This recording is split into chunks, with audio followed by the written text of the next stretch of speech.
Hi, my name is Tess Williams, and today I will be doing my indictment speech on texting and driving. Take a second and think of the worst possible car crash that you can imagine. Whether it's a car flipped over in the ditch, two cars colliding on ice, it being a blizzard out. You think of the skid marks or the families that are mourning or wondering if their loved one is dead or alive. More than likely, this person was texting. Our country, South Dakota in particular, needs to get a handle on texting and driving before it gets out of control and it's too late.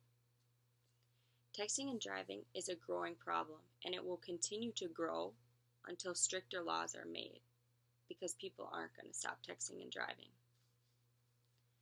Texting and driving is not only putting your own life at risk, but everyone else around you. Everyone else around you who is on that road, you are putting their life at risk by looking down at your phone. Texting and driving is comparable to having 4 alcoholic beverages.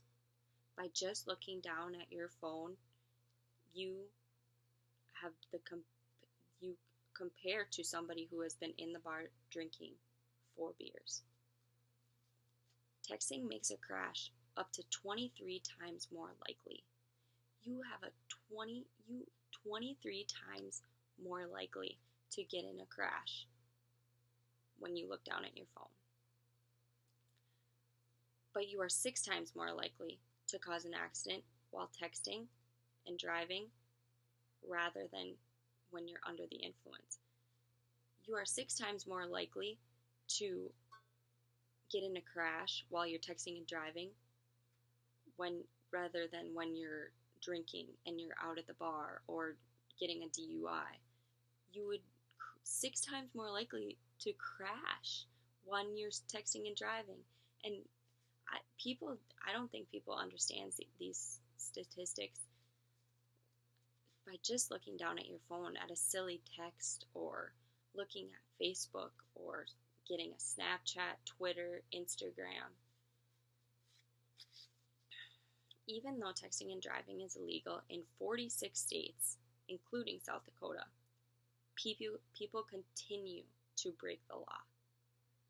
Even grown adults. A lot of people, I think that it's more teens that text and drive. And they don't understand that I think everyone texts and drives. I mean, I don't think the older, like my grandparents would text and drive, but I mean, 30, 40, 50-year-olds, yes, I've personally seen 30, 40, 50-year-olds, they text and drive too. It is not just the 13 to 20-year-old ages. It is those people too. And I think people need to understand that. They can't just blame us for being the ones who text and drive. They do it too. 27% of adults have sent or received a text while driving. And I personally think that percent that should be higher. And maybe off of this website that I got it off, I think it was in the statistics were in 2013. So I believe that, yes, that percentage has went up. And, I mean, anywhere you go, if you're at a stoplight, you look over and there's someone texting. And, yes, I have texted and drove, and I'm not proud of it. And there are times where if you do text and drive, you know that it is not right. You can feel it. Like it's something you don't want to do. And it's hard when you're riding with someone and they're texting and driving. You are very uncomfortable. I'm uncomfortable if my friends text and drive, and I kindly ask them, can you please not do that? I will text for you if you want me to text. I will send your text for you, but can you please not text and drive while I'm in your vehicle? And a lot of people will understand that if you say that to them, I feel. 15% of young adults have witnessed their parents texting and driving. I also feel that that percentage is very lower than what I have seen. I parents, I mean, a lot of more people are getting iPhones now.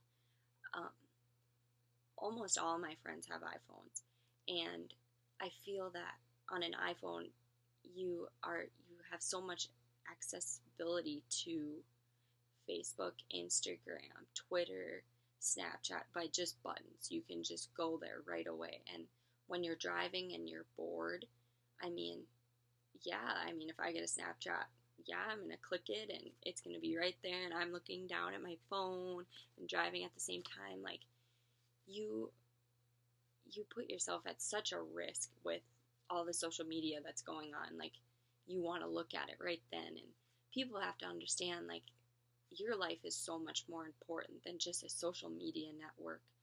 And I wish people would just understand that. Texting and driving is dangerous in so many ways, but people still put their life at that serious risk. They still will look down at that tweet that their friend sent, or Facebook status, or text their boyfriend, and I just think it's very sad.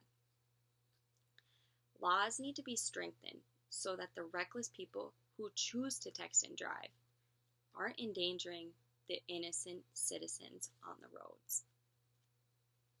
Thank you. Oh, here are my note cards.